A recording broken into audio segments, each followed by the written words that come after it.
The world began, ever-inventive man has constantly pushed forward into the unknown. One by one, the frontiers of science have fallen before him.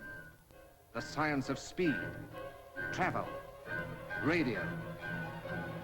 Now he stands on the threshold of a new age, a terrifying age.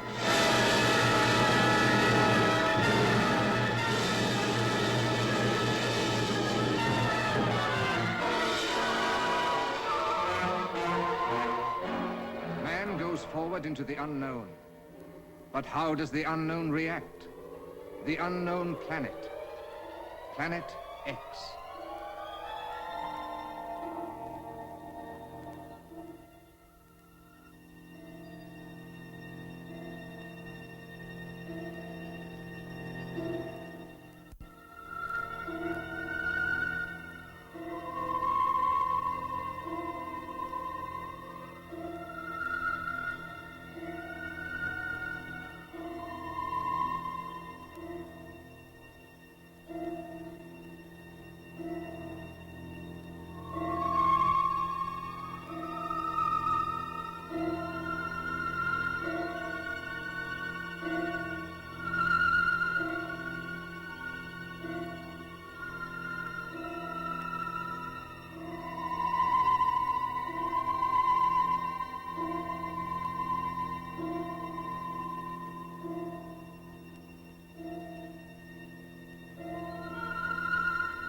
All ready, Dr. Laird.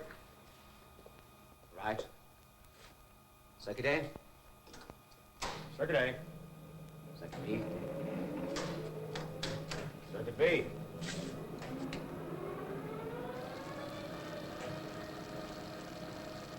All right, Gil. Let in GF2. Yes, sir.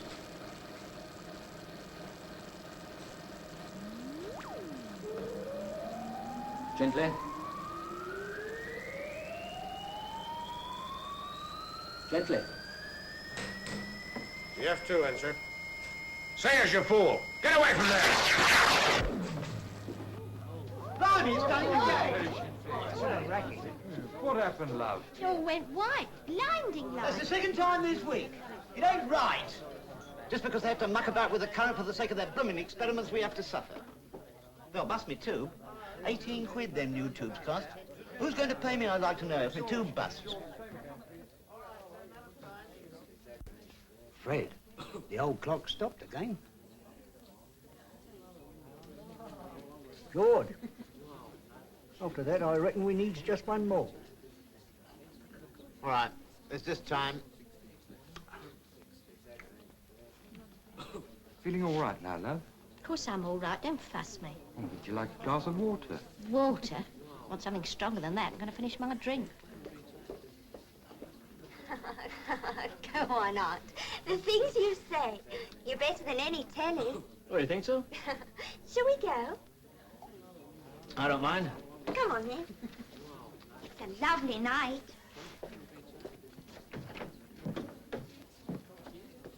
Well then, George, what's the idea, eh? What's up, eh? What's up? Here's what's up. It's 10:30 and you're still serving drinks. That clock stopped again. Very convenient, that clock of yours, George. Very convenient. Time, gentlemen, please. Come along. You're well over time. Finish up your drinks, please.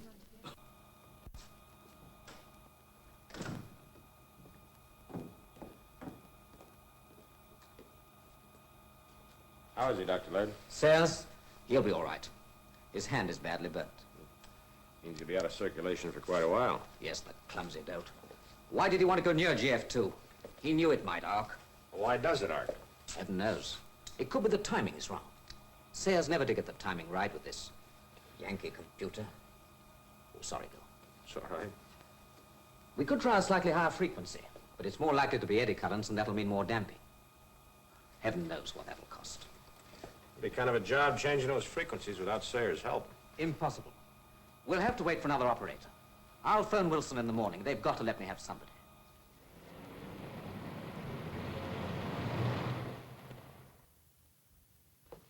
Morning, Wilson. Good morning, Brigadier. Please sit down. Thank you. I take it you've come about Laird. Yes, it's got to stop, Wilson. That will be your recommendation, Committee? Of course. Don't you agree? You're thinking of this business of Sayers. I'm thinking of the cost. By the way, I've replaced Sayers. The devil you have. Well, there's no alternative while the present setup lasts. We're committed to two assistants. And the sooner we close the whole project down, the better. Now, look, Wilson. I'm just a plain bone-headed brass hat. Oh, I wouldn't say that, Brigadier. You would, and you jolly well do. I know. It's true anyway. But I do know when an experiment is successful, and I do know when it's costing the Earth, even though I don't fully understand it. I don't suppose there are more than half a dozen people who do understand precisely what it is that Laird is trying to achieve. Then why on earth? As far as Laird is concerned, his work is pure research. Pure baloney. But the practical implications may well affect thinking on defense matters. That is why we are financially supporting the project. Financially supporting? Do you know how much money we've poured down that drain to date? £250,000. Can you justify that?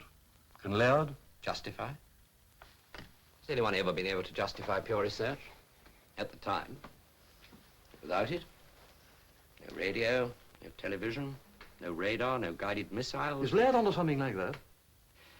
Laird is engaged on experiments which are aimed to study the changes, if any, in the nature and properties of metals, living tissues, and other materials when introduced into powerful magnetic fields. I know. I can read. Are you? If Laird can produce a magnetic field more powerful than any that has been produced before, if he can demonstrate that important changes do occur... Has he? He's nearly bumped off Sayers, and he's having trouble with his equipment. He was on the phone this morning. He's asking for more and more. Oh, this is preposterous. I'm going straight down there this morning to get to the bottom of this piece of folly. Well, that might be a good idea, Brigadier. Well, seriously, though, Laird tells me he's already had some limited success. You might check on that. I certainly will. Oh. I promised to send him this. Perhaps you would take it. What is it? A piece of metal. An alloy such as used in aircraft. What's Laird supposed to do with that? You can tell him if you like. I'd love to. In that case, you'd better take this piece, too. I'd like to think that one experiment, at least, was some use to the country. Is this the same? Well, actually, no. I want testing on both eventually. You're going straight away? Yes, this morning. Good. You'll be able to soften the old boy up and his new assistant. It's a woman. A woman? Yes. I can hardly wait to tell him.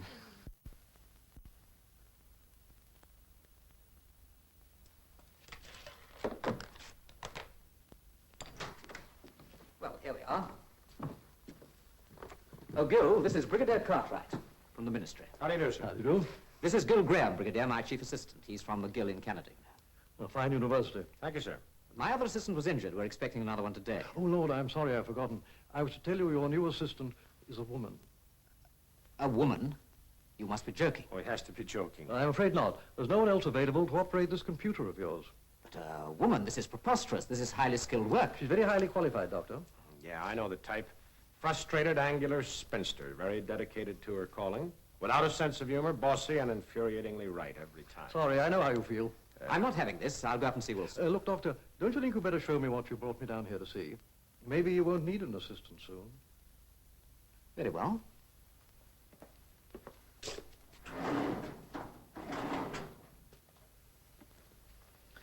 Bend this. This is a piece of copper. So is this.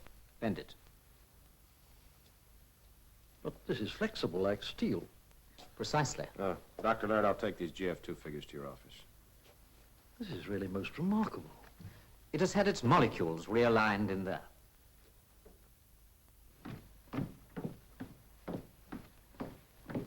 Oh, I'm so sorry. I was told to come down here. Who did you want to see? Dr. Laird. Are you... No, I'm Gilbert Graham, his assistant. Oh, I was told to report here. Well, he's right here in the laboratory. Oh, Are you the new comp operator, the replacement for Sayers? Yes, I am. I heard about Nicky Sayers. I'm terribly sorry. Oh, I don't know. Weren't you expecting me? Not exactly. You're French, aren't you? Yes, I am. Are you surprised? Very agreeably so. Thank you. I think that Dr. Laird will be, too. How is he to work with? Oh, he's great, as long as you stand up to him. I see. Oh, Mr. Graham, can I have a word with you? Certainly. This is Michelle DuPont, General Cartwright. How do you do? As soon as I see her into Dr. Laird, I'll meet you up in the office. Yes. Excuse me.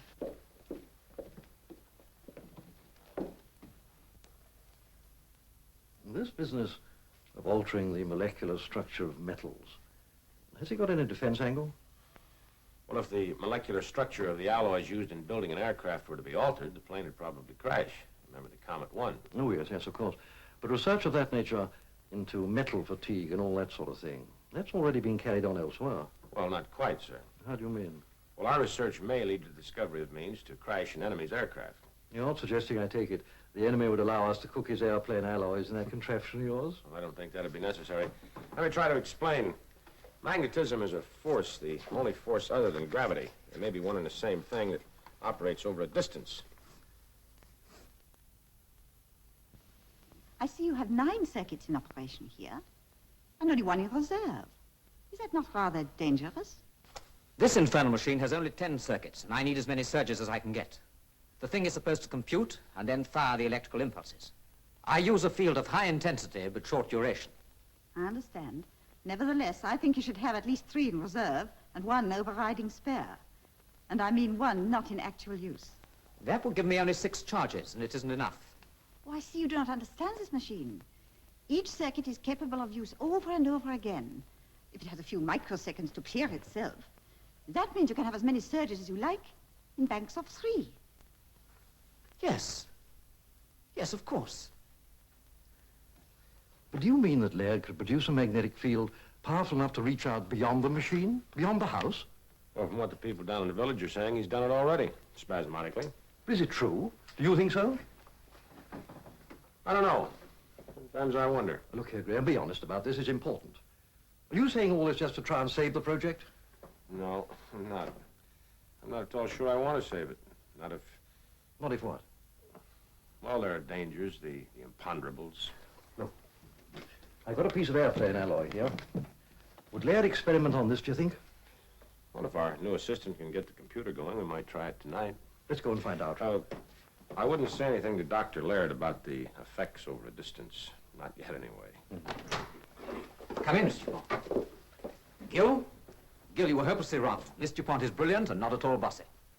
She's not a bit frustrated, and I think she's quite good-looking. Don't you? What do you think, Brigadier? Oh, I'm of your opinion, Doctor, though I know nothing about computers. She's fixed it, Gil. We've got all the power we need.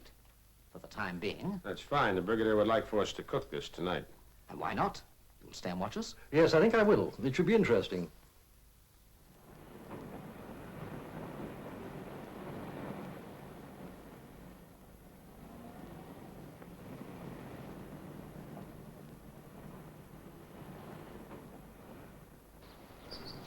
Hello.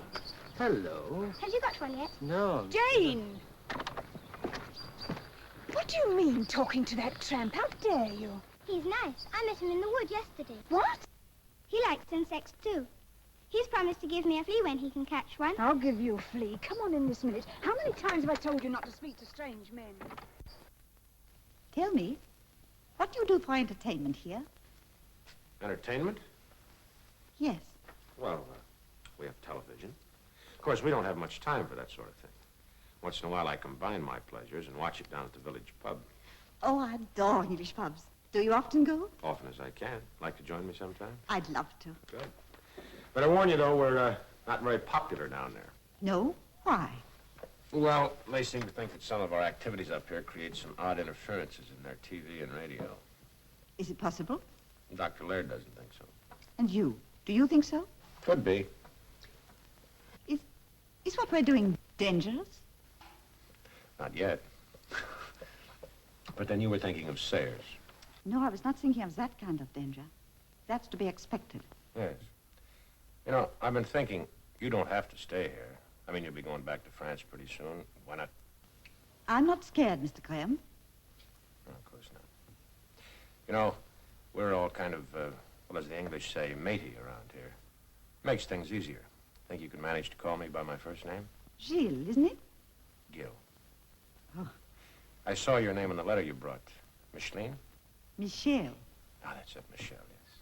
I like that. It suits you. You didn't answer my question. What about the danger? Yes.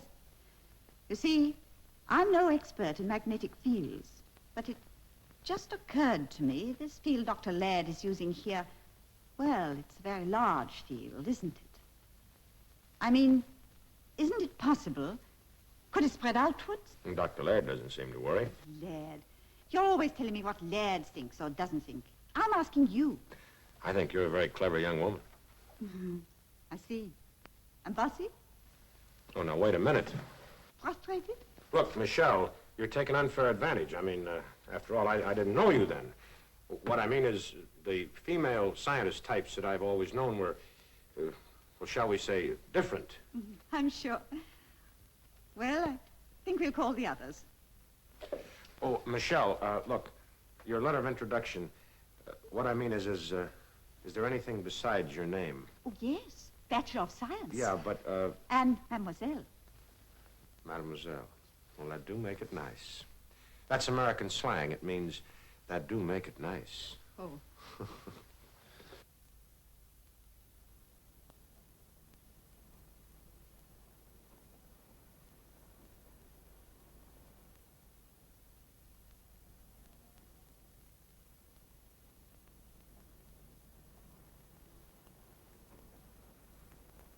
Well, Doctor, I'd like to get back tonight. Do you think we could start?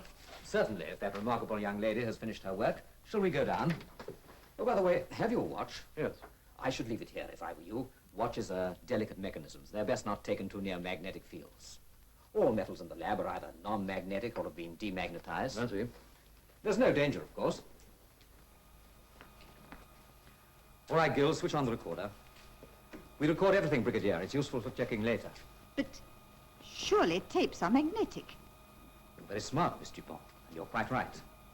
No, we don't use tapes. We have a microphone, and we record on disc in the next room. Switch on the generators, Gil. I'll take the circuits. But Dr. Laird... Over here, Brigadier.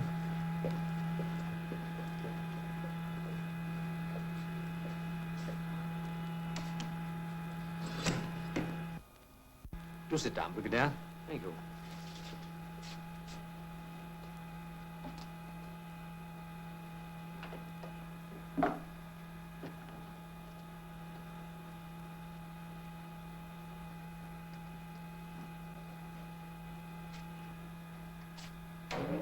Circuit A on.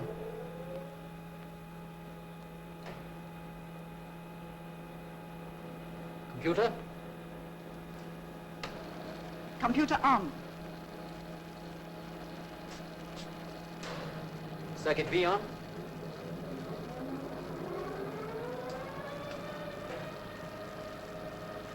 Integrate. Integrating. 10. 20. 30. Oh. All ready, Gil? All set, sir. Right. Steady now. GF2.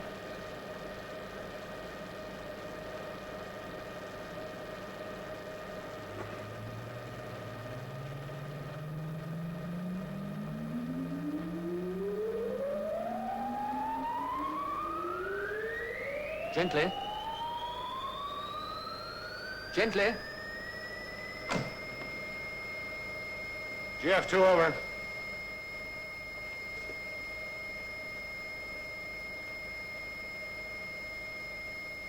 Three banks under reserve in operation, Doctor. Good.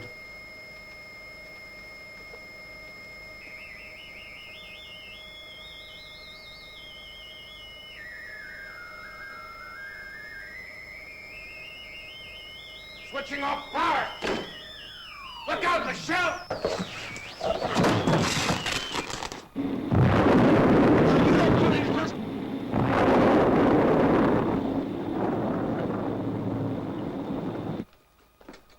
devil are you doing? Good heavens. Are you hurt? No, I don't think so. Rugby's a rough game. Oh, I'm sorry. It was the only thing to do. What happened? I don't know. I'm sorry. It was my fault. I left my keys in there. That was very careless of me.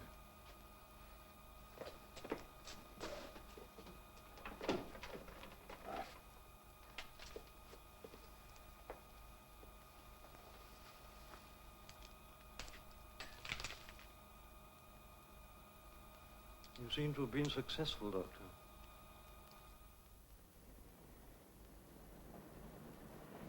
Look. What's that? Now, here's the standard. All the latest. Big storm on the south coast. Now, here's the standard. Big storm on the south coast. All the latest. Now, let's see. Yes, quote. Is space travel... No, unquote. Yes, let's see. Yeah, quote. Could they invade us, unquote. Yeah, something like that. Then we'll carry a follow-up on page 3 with readers' letters. Well, they'll have seen hundreds of ruddy flying saucers by the time we're through with them. Okay. Who exactly is invading us? Mars? Eh? Oh, no, they won't like that. Who, the Martians?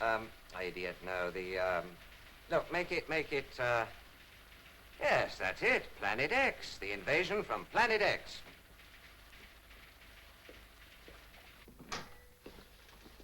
Well, that was some of your volte-face, if you don't mind my saying so. Yesterday you were all for folding up poor old Laird. Today you tell the committee. Look, Wilson, I couldn't say all I wanted to in front of the committee. Hey, they're supposed to be in the picture. They have to decide. Now, the picture's changed. This affair's too big for the committee to handle. There are security risks. I'm afraid I don't quite follow. You showed us the alloy, and I'll admit it was most impressive, but we knew something of this before. I showed you in the committee one piece of alloy, the piece Laird put into his apparatus. Now, this is the other piece you gave me. Look. Now, that remained in this case during the whole experiment.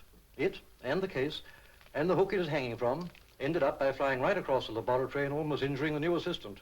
Not another one. Oh, she's all right, thanks to Gil Graham. But don't you see, this wasn't in the confounded witch's cauldron. I see. Do you? Look at this. That fell off the TV aerial on Laird's roof. It's a different alloy, but it's gone the same way as the rest. At least 30 feet away from the apparatus. You know what you're saying, don't you? Yes. Action at a distance, the militarist's dream. Look, Wilson, from now on, this is top security. All right. Well, we'd better call in Jimmy Murray in that case. Yes, I think we'd better.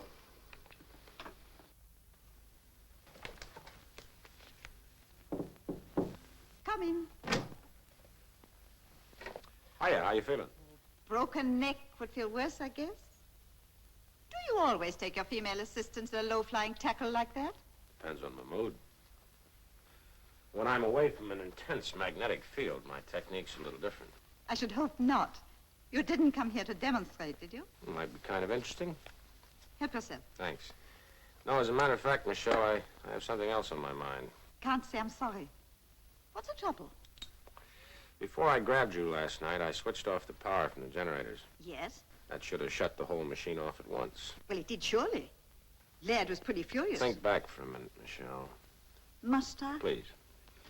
Okay. After we hit the floor, the briefcase flew across the room into the computer. Correct? GF2 was arcing then. Right. Well, how the devil could that be? With the current off, the whole contraption should have been dead. That's right. But There's another thing, too.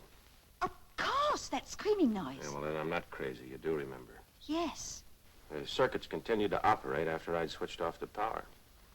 But, Gil, what are we saying? This is completely ridiculous. You couldn't have switched it off. Yes, I did. I checked the switch this morning. There was no current flowing from the generator when GF2 arced, when that briefcase flew across the room, and while the circuits continued to scream. There's one way of checking. How's that? The recording. Of course. What's the matter with me? Come on. Wait. What's the matter? I'm still creaking. Let me give you a hand. Thanks. You don't look all that fragile, you know.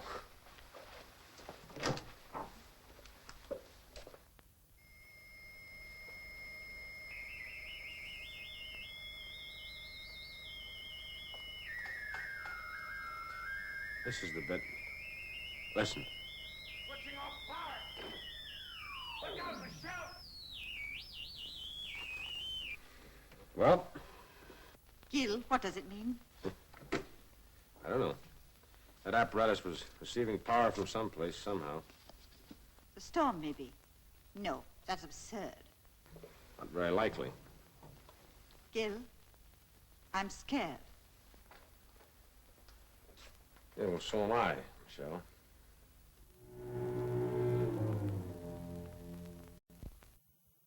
So Laird Circus gets top security rating. That's about it, Jimmy. Well, if you both think so. Don't you? Frankly, Brigadier, I just don't register yet. What you've been telling me sounds well. I know. But you must take my word for it at the moment. Okay. But what with you and Laird, freak storms and the press going to town about flying saucers and invasions from Planet X, I'm beginning to feel like Dan Dare. Am I likely to meet a little green horrors with eyes on the ends of their whiskers?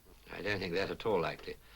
Though you may meet some characters with snow on the boots, if you know what I mean. Yes, I know. And you know we've had a call from Air Force Security saying that 3 of their radar stations report sighting some unidentified object. Do you think there's any connection between this and Laird's work? I don't know. I just don't know. But we must take every possible precaution. You and Wilson travel down separately. Okay. Wilson will supervise the ordering and delivery of Laird's new equipment, and it's going down in plain vans. Watch it, Murray. I will. And remember, Wilson, you must impress on Laird the importance of a wide margin of safety this time. Laird seems to be a tricky customer to give advice to. He is. In fact, he's more than tricky. He's... Oh, well, I suppose you must make some allowance for genius. Work in close touch with Graham. I'm pretty sure he's aware of the risk. And they must understand the whole aim of the project now is to make the force directional. Right, sir. Keep in touch, and the best of luck.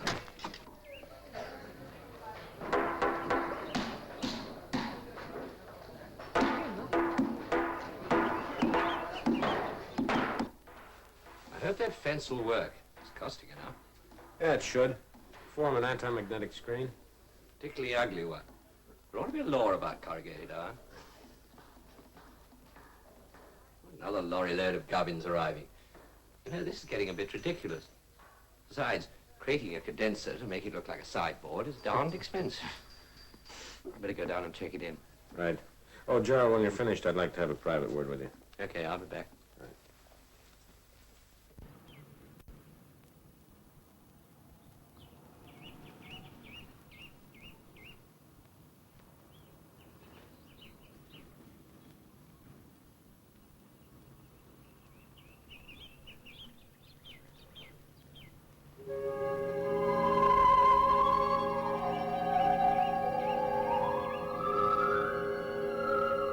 Did I frighten you? I'm sorry.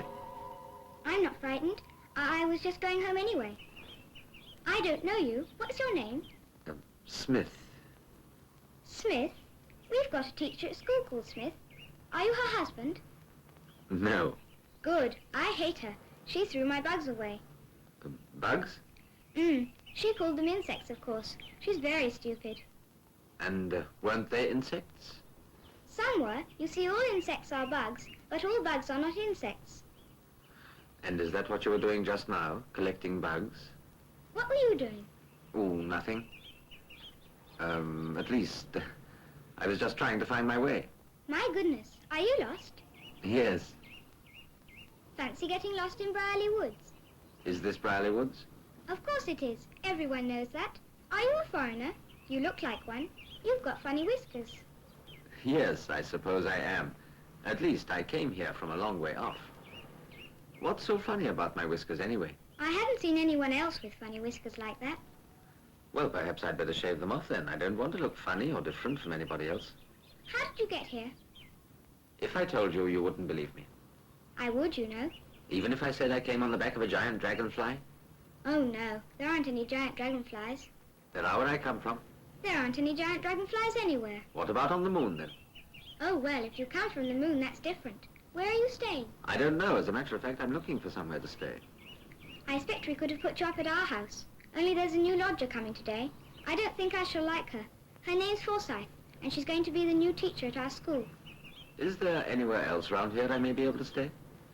I don't suppose they'd put you up. They're very narrow-minded. Oh, of course. Are there any big places round here, you know, factories, workshops, anything like that? Nothing like that. Only Dr. Laird's house, of course. But it's no good going there. He's a mad inventor. And what does he invent? It's a secret. No one knows. Well, I must go home. Why is Dr. Laird mad? Almost every night he switches on his machine and busts off all the television sets. Where does he live? It's no good. He won't take lodgers. You can see his house from the top of the hill.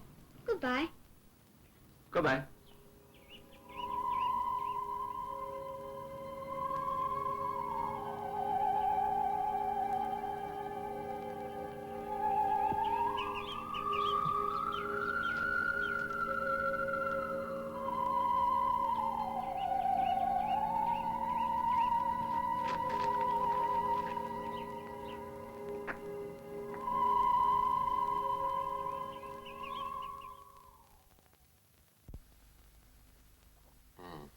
Now, let me get this straight.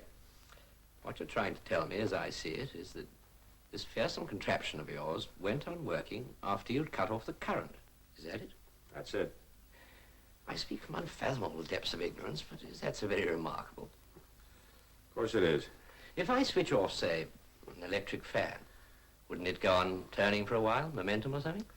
Yeah, but you wouldn't get an electric shock from the terminal.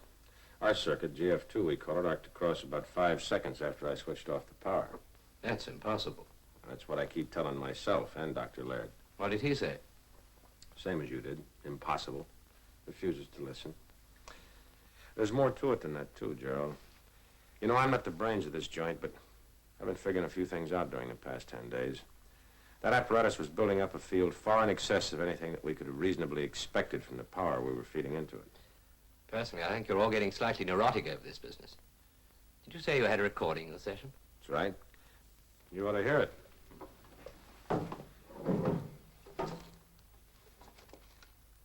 It's funny. It's gone. This looks like a case for Jimmy Murray. Where is he? On his way down from London. I promised to meet him for a pint in the Crown and Mitre this evening. You better come, too. Yeah. Shall I bring Michelle? Not necessary. She's coming. I asked her this morning. I want to start getting up earlier.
You all right?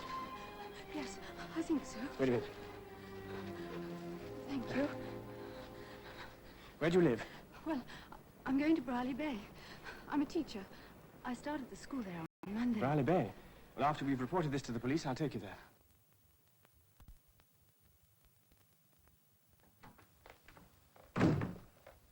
Please sit down, Miss Murray. Thank you, Inspector. We're taking a statement from Miss Forsyth now. I understand you're taking her on to her lodgings at Brierley Bay. Yes, I'm staying there myself at Dr. Laird's establishment. Inspector, what are you going to do about this man? Well, we'll comb the woods, of course. But first, let me ask you a question. Do. I don't say I shall be able to reply. I know you security chaps. But this is important. You see, a man has been seen in the woods, and it's been reported that he has a large burn mark on his face. Tell me, has Laird been using radioactive materials? I can tell you that, Inspector. The answer is no. Definitely no. Thank you, sir. Well, we'll have to try another line of approach. Come in. Miss Forsyth's ready now, sir. Right, just coming. Well, goodbye, Inspector. Goodbye, and thank you very much for all your help.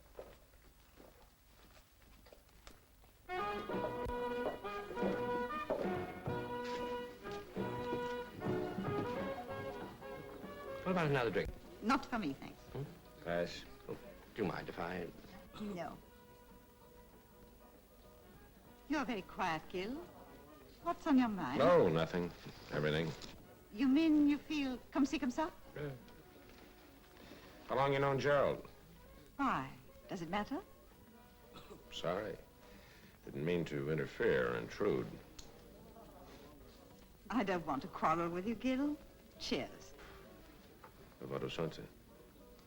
You know where that man Murray is? He was supposed to meet us here. What do you have, sir? What's that? Oh, Bob's. Mild and bitter. I'll have that. Certainly.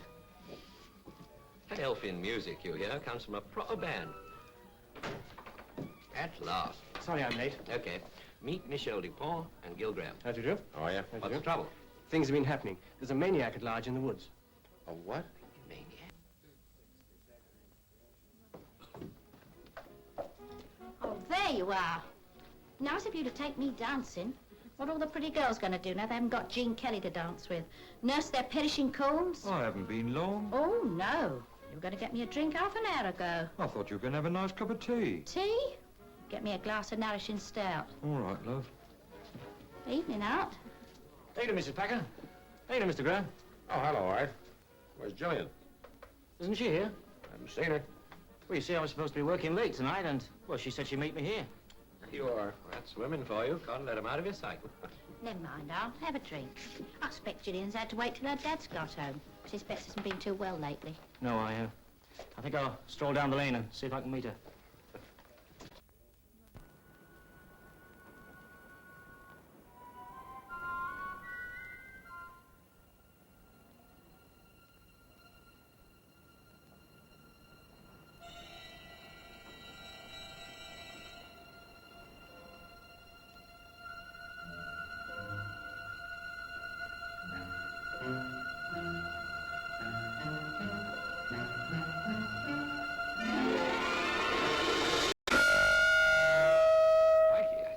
Was noisy. The microphone was too near the loudspeaker. A syndrome. That's it. That's what was the matter. We had a syndrome in the magnetic field. You all right, old boy? What the dickens are you babbling about? You understand, don't you, Michelle? Yes, I believe I do. Would you mind explaining? You've both gone crazy. Did you hear that screech from the loudspeaker? I'm not deaf. Yeah, well, look. The microphone was too near to the speaker. The sound goes in, it comes out louder. Back into the microphone and around and out louder still, and so on and so on. It's called a syndrome. You mean a sort of vicious circle? That's right. And if you don't put a stop to it, it keeps piling up until the amplifier or some part of the circuit goes bust. I get it. But why all the Have dramatics? you got your car here? Yes, why? I want to get back to the lab. What, now? I've got to see Dr. Laird right away. You do understand, don't you, Michelle? Yes, I do. I think you ought to go. But can't you tell us what all the excitement's about? I'll try and explain. You must go. You'll be all right, won't you? Of course. Come on, let's go. Gerald, I'm sorry, but this is important. Gil, I hope you know what you're talking about. So do I. Let's be practical, my boy. You make an excellent theoretical case for the build-up in the field being syndromic, but where exactly in the circuit does the phenomenon occur? As I see it, it's between these two circuits. You have a first-class brain, Gil. It's a pity that you allow your imagination to run away with you. Meaning what? Meaning that in the first place, you have reached the correct conclusion from the wrong premise. Well, I don't understand. Secondly, that you are allowing the self-evident fact to scare you. You were driven to your clever piece of reasoning by worrying about a lot of silly tittle-tattle. Freak storms and the like. Haven't you considered the possibility that we might have caused some of the things which took place that night? I never consider anything which might interfere with my research. Seems rather short-sighted, doesn't it? If one always stopped to calculate the risks, there would be no research. But you think I'm right about the syndrome. I know you're right. I reached the same conclusion over a week ago. Well, but you said nothing to Because I knew you would be all for delay. Well, wouldn't that be the wiser course, Dr. Laird? I don't think so. We have accidentally stumbled upon the secret of producing an enormously more powerful magnetic field than we had ever hoped for. We have saved ourselves years of work, and you want to throw those years away. No, I don't want to do that. I just feel that we ought to proceed with the utmost caution. We have new equipment, more powerful generators, but the same circuits. We have taken great precautions. The iron fence, for instance, the direction field, better insulation, and the screening between the terminals of GF2. Yes, well, as I see it, the screening of the GF2 terminals is the main danger. It's like putting a 6-inch nail across a 5-amp house fuse. Perhaps you would allow me to be the best judge of that. I've been engaged in this work all my life. Well, I'm sorry. I didn't mean to sound impertinent. Not impertinent, just frightened. And a frightened assistant is no good to me. If you would care to terminate your appointment here. Of course not. I wouldn't think of deserting you at this stage of the game in any case. Please do not allow questions of personal loyalty to affect you. Under the circumstances, I wouldn't. I was thinking more of the complicated operation of the apparatus. It's not so complicated now, you know. It would be possible for only one person to operate. Yes, sir.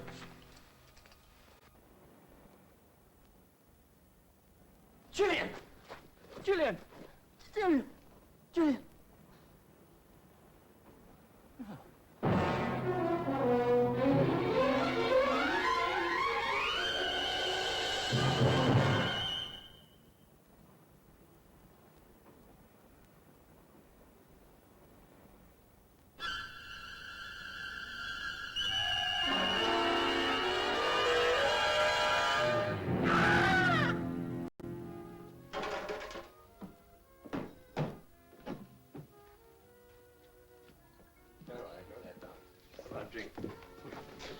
Oh, is the bar closed? Yes, sir. The dance goes on till midnight.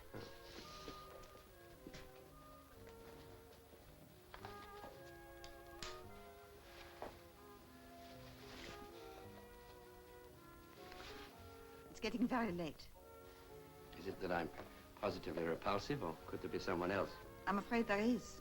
I'm sorry. I just realized it now. Gil? Please, let's go. Lucky devil. Ah, Miss Dupont, you going? Yes, why? It's Gillian Betts. They've just found her. Is young Art here? What's happened, an accident? No, sir, not an accident. Murder. Where was this? In Brierley Woods, sir.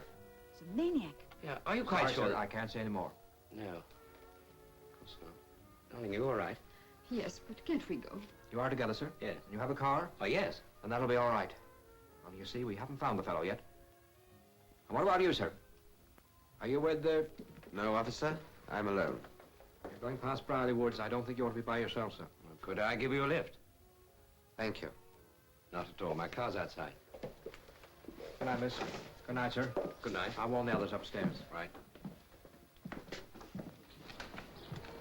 Where shall I drop you, Mr.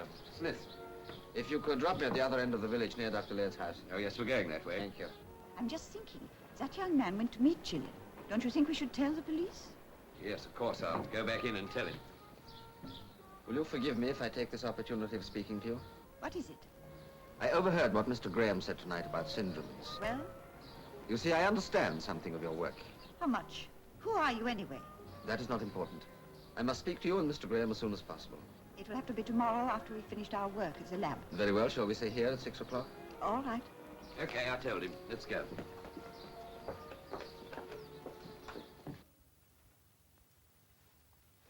Did he give you any clue as to why he wanted to meet you and Gil? Not really, but he seemed to know a lot about our work. You didn't tell him anything. Of course not, Jimmy. I'm not that stupid. Well, I don't like it. I just don't like it. Who is this chap Smith? You know anything about him, Gerald? Not a thing. Gil? I saw him for the first time tonight at the dance. Gerald, when you took him in the car tonight, did he say where he lived? No, he just told me to drop him near here. Yes, he said it was okay to drop him here. That's right. He must be staying in the village. Well, that should make it easy for us to keep tabs on him. Gil, Michelle, you must meet him tomorrow evening, as arranged. What's the drill? See if he tries to pump you about Laird's work. Find out all you can. Right. How did Laird react to your inspiration, Gil? Oh, the syndrome? He guessed it already. No, that's tough. Is he going to foul things up? Nope. He's pressing on regardless. You're worried, aren't you? I am. I'm in a bit of a fix. I don't like to go behind the old man's back. I think we're moving along a little too fast. That apparatus is ready to work, but nobody knows for sure what it'll do. Doesn't Laird know? You try asking him. I almost got sacked tonight. Oh, no, Gil. Would you like me to contact Cartwright? Well, I think we should in any case. But he better not come here, not with Laird in his present mood. I agree. Well, then. Well, police headquarters. Poor old Inspector Burns ought to be put more in the picture. We may need his help yet. Just you say, Jimmy. I'll phone Cartwright in the morning. I'll meet him at the station in the car. Well, if there's nothing else, I'm for bed. Would you mind? Oh, yes. Coming, Jimmy? Hmm? Oh, yeah. I'll see you two before you meet Smith. Good night. All right, good night. Good night. I'm sorry about tonight. I didn't mean to butt in. Isn't really any of my business. Isn't it, Gil? After you'd gone, Gerald kissed me. Why tell me? I'm not enjoying it. Neither did I. Funny, isn't it? Well, it's too bad. I'm sorry. Are you really? Not really.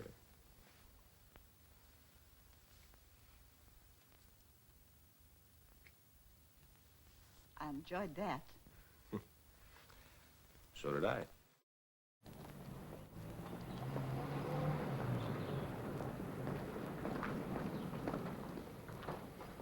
Hello. Hello. Feeling better? Yes, much better, thanks. This is Jane. I'm staying at her house for the time being. She's taking me to see the school. I'm going to catch a beetle for her. They're horrid looking. I'm terribly thrilled about that. Yeah. When does school start? On Monday. I've got the key from the head, so I can look around my classroom and get everything ready. You look like being busy. What with beetles and school. Look, I'm rather tied up today, but I thought of taking a boat out tomorrow, Sunday. When did you think about that? Just a moment ago. I can't think why. Care to come? I'd love to. Well, I must fly now. Got to meet my chief off the train. Oh, by the way, Jane, ever met a man called Smith in the village? No, but I met a Mr. Smith in the woods. What? He's nice. He helps me look for insects. Oh, well, if you meet him again, try and find out where he lives, will you? I can't. So that's our school, Jane. You going in, Miss Forsyth? Yes, I must. Oh, well, if you must. And you? I'm going to look for that beetle larva. All right, but don't be late home. You promised your mother. I won't. Goodbye. Oh, the beer's here, George. Thanks, sir. There we are, thanks. That's right. Thank you, sir. All right, Mr. Smith. Shoot. I'll come straight to the point, Mr. Graham.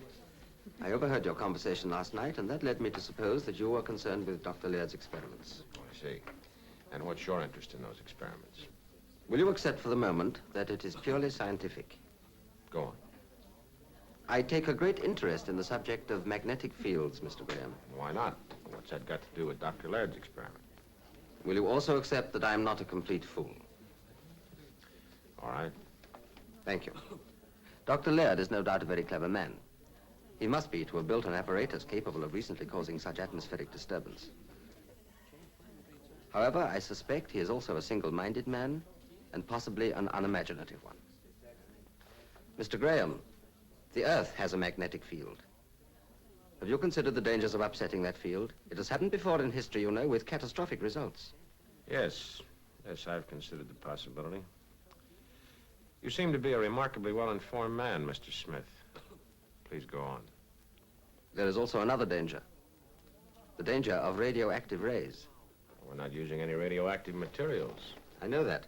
But not all radioactive particles are man-made. There is another source. Yes, that's true. They're cosmic rays. They bombard us constantly, but they do little apparent harm. Because you are shielded from all but the harmless ones by the ionosphere, the so-called heavy side layer. The heavier rays, the sodium, for example, never normally reach the Earth. Yes, that's true, but I don't quite follow you. Mr. Graham, the ionosphere could be affected by magnetism. It could be bent or fractured. But surely the ionosphere is 50 or 60 miles up. And ships at sea 80 miles away were affected by your experiment. Don't you see?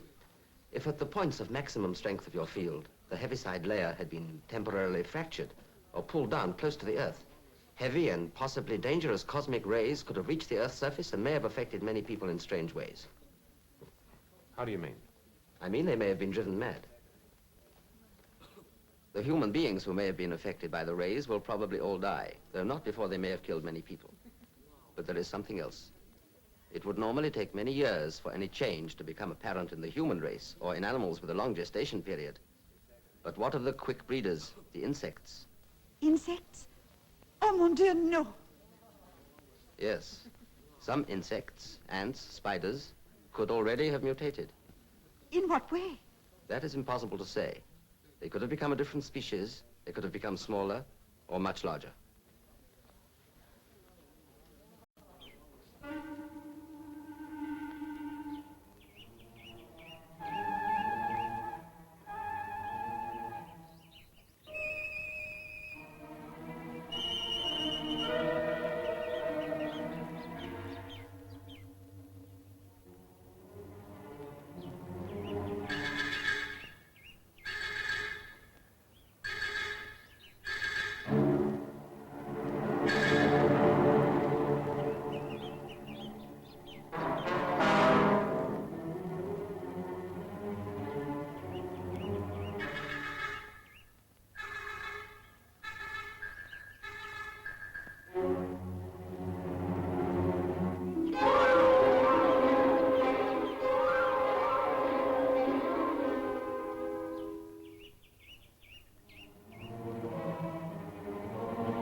Look, some of my colleagues are in a conference now at the police station. Would you come along with me and state your case to them? No, Mr. Graham, I'd rather not. But why not? There are reasons. Besides, they would probably regard me as a crank. Well, I don't. I hoped you wouldn't. That's why I chose to speak Well, to then, you. please. No, Mr. Graham, the responsibility rests with you now. I can only wish you success.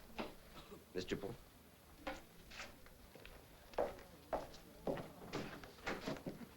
Well, Gil, what do you think?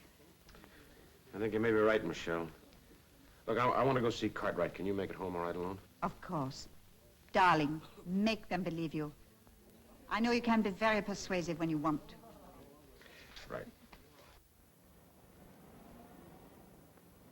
Excuse me, miss. Being as you're a scientist, I wish you'd look at what our Jane's found. I rang the police, but they didn't say much, and, well, I don't like the look of it. Do you have something to boil this in? Well, yes, I have. You boil it immediately. Boil it, miss, but... Please, Mrs. Hill, don't argue. You boil it. You understand you boil it. It's very dangerous. And incidentally, you lock your door and close all your windows and keep everybody inside. But what about Miss Forsyth? Who is Miss Forsyth? My new lodger, the new school teacher. She's still out. She went to the school this afternoon. Where is the school? Well, the quickest way is through the woods. There's a path opposite. Don't worry. I'll find Miss Forsyth. The whole idea is utter nonsense. The chap's trying to scare us off. I'm surprised at you, Gil. I'm inclined to agree. I certainly think this man Smith needs pulling in for further questioning. Do you know anything about him, Inspector? Not a thing. But then there are quite a lot of Smiths about. Exactly. He's too good to be true. Who is he? Where does he come from? I can't get a lead on him anywhere. All the same, I agree with Graham. We must hold up all further experiments with Laird's apparatus until a thorough check-over has been made. All right, that's agreed. Excuse me, gentlemen. Inspector Burns here. Yes? What? Art Deverson's been found. Dead. Mutilated. Oh, my. His body was clean dry of blood. You see, Smith was right. It's those insects. They mutated and they're hungry. Oh, come on. Shut up, will you, Jimmy? Inspector Brigadier, you got to cordon off those woods. Insects are tremendous eaters. There won't be anything left for them in every there. available man. Graham's right. Now give me that telephone. This is a military operation. Get me the nearest army depot.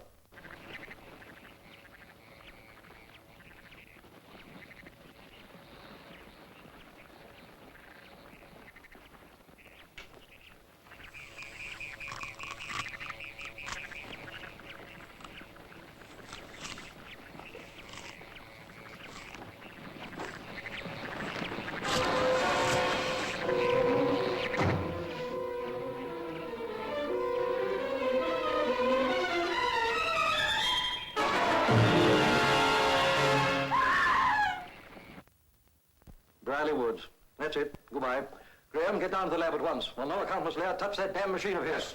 Where's Wilson? He should be at Laird's house. I'll phone him. He can have a word with Laird. Yes, son? Well, sir, I didn't think it was important at first, but now... Well? Mrs. Hale, sir.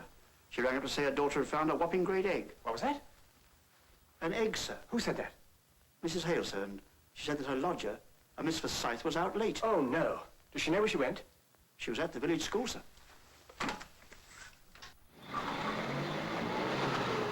Gil, quick, Brierley School.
tell you. There's another girl in the woods. Who is it? From Dr. Laird's assistant. Michelle! Gil, come back. Mr. Graham! Michelle, she's in here. I'll come with you. Hurry.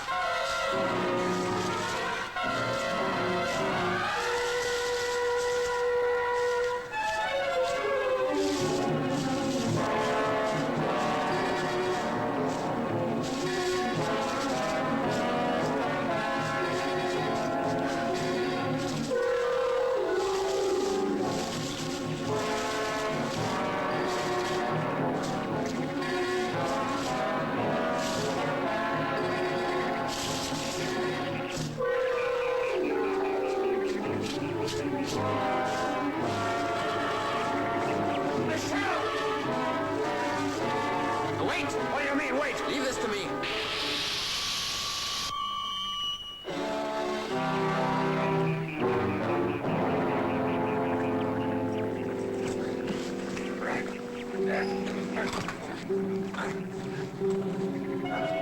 This way.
Oh, what is it? What is it? I just had a message from Brigadier Cartwright, Dr. Laird. Oh, I can't be bothered with you or Cartwright just now. I'm sorry, Doctor. This is important.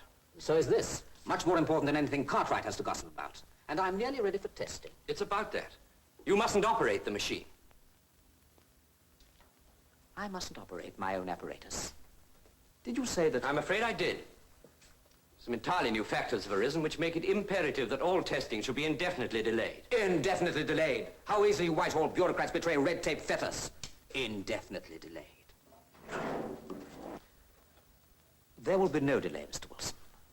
I alone am competent to decide when this apparatus shall be tested. Not some two-penny brass hat or upstart civil servant. Now get out! Dr. Laird, don't be ridiculous. Put that gun down. You're behaving like a madman. Nobody wants to interfere. Get out! If you say another word, I'll shoot you. Do you understand? I'll shoot you. Please listen. This apparatus has cost lives. It is dangerous.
Feeling better, Michelle? You're going to be all right, Michelle. Well? I think we've covered this section of the woods, Mr. Murray. I wouldn't like that job again. Any casualties? It's a good job we acted when we did. The woods were thick with eggs. Another few days and we'd... Yes, all right. There's to be no relaxing. Keep patrolling all night, and tomorrow we'll have a thorough comb out. You better report to Brigadier Cartwright straight away. Right, sir. Good Lord. To think we have to do this in every wood in the country. That will not be necessary, Mr. Murray. Hmm? Mr. Smith, one or two questions I'd like to ask you. Where do you come from? Jimmy, I'm afraid that's going to be a kind of an awkward question for him to answer, isn't it, Mr. Smith? Yes, indeed. You said that some of the RAF boys had reported unidentified objects flying south. Yes, that's right. Usual sort of nonsense. Yes, well, this time it wasn't nonsense, I'm afraid. Was it, Mr. Smith? I landed here shortly after your first disastrous experiment. Landed? What are you talking about? This is difficult. Let me put it this way, Mr. Murray. Without being aware of it, your newspapers were very near the truth when they spoke of mysterious invaders from Planet X. Am I going crazy? In fact, there was but one invader. It was I. Jimmy, I realize it's going to be a little hard for you to believe, but the truth of the matter is, Mr. Smith is the legendary character from outer space, right?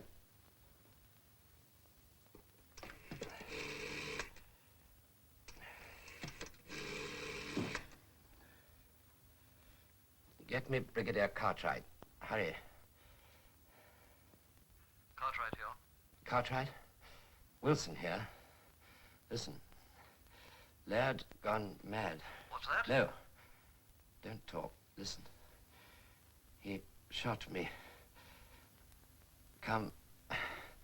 Quick. Heaven's sake, come.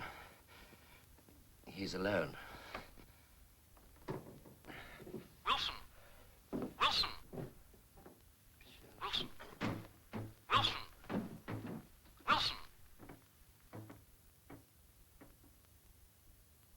We've had your planet under close observation for many years. Flying saucers? That's what you have chosen to call our spacecraft. We've also been monitoring your radio. That's how I come to speak passable English. But you're like us. Is that so very surprising, Miss Forsyth? There are many planets with the same physical conditions as here on Earth, and on them life has gone through the same evolutionary processes. Where is this Planet X? If I were to tell you, you would neither understand nor believe me. Time and space are still the great mysteries to you. Why have you come to pay us this visit? Because of your experiments in magnetism. You brought down one of our spacecraft on the night of your experiment. Our craft used the planetary lines of magnetic attraction as their means of propulsion. That's why we were so concerned with your experiments. Alarmed, I might say.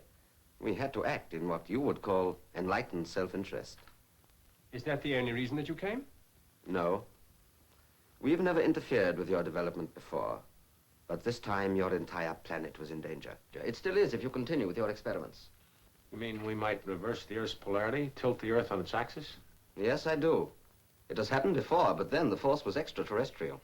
I thought you said there was no further danger from these insects. That is correct. We were able to calculate the center of disturbance and the points of maximum intensity. This, I assure you, is the only place on land to be affected by cosmic ray bombardment. On land? There were some areas in the sea. There, life will have been spontaneously created, microscopically, just as it was millions of years ago, before there was an ionosphere to protect you. You've had a very narrow escape, Mr. Graham. Well? Message from Brigadier Cartwright, sir. Will you and Mr. Graham come down to Dr. Laird's house immediately? What's happened? It's Mr. Wilson, sir. He's been shot. Gerald, shot. Is he... We're afraid he's dead. Dr. Laird seems to have gone mad, and the Brigadier's worried he may start his machines again, sir. I was afraid of this. We gotta stop him. Let me come with you.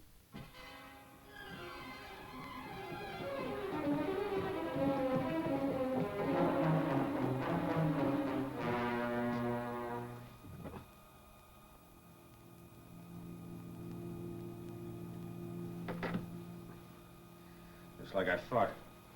Locked and bolted. We could break it down, I suppose. Well, we might, but it'd be a tough job. It'd take hours. Oh, that will be enough to set him off.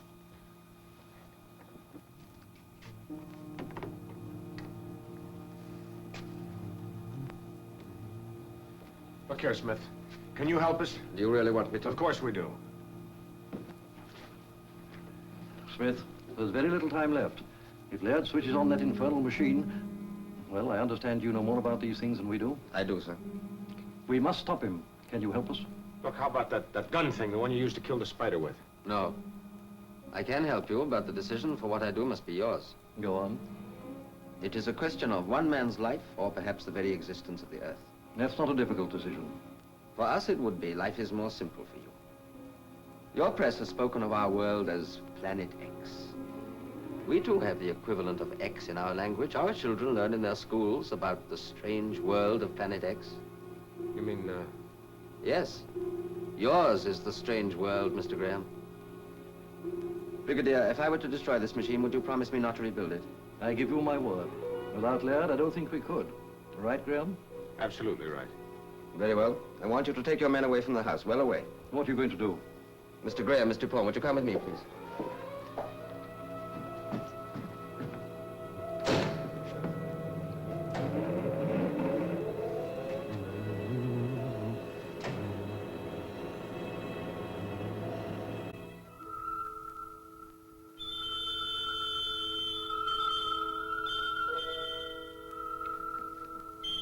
Now we must wait.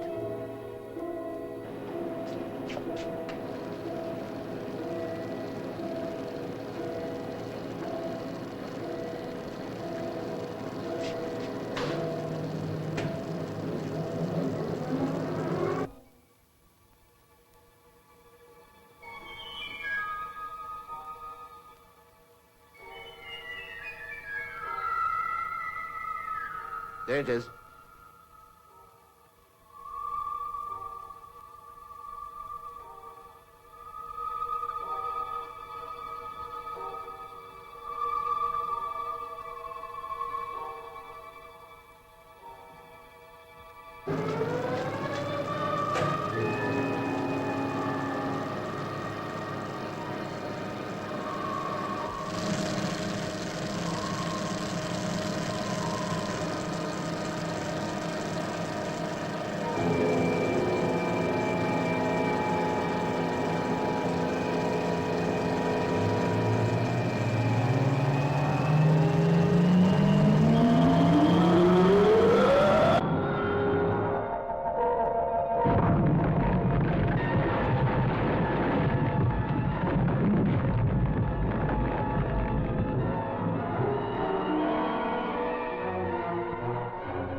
Goodbye. Will you come back? Who knows?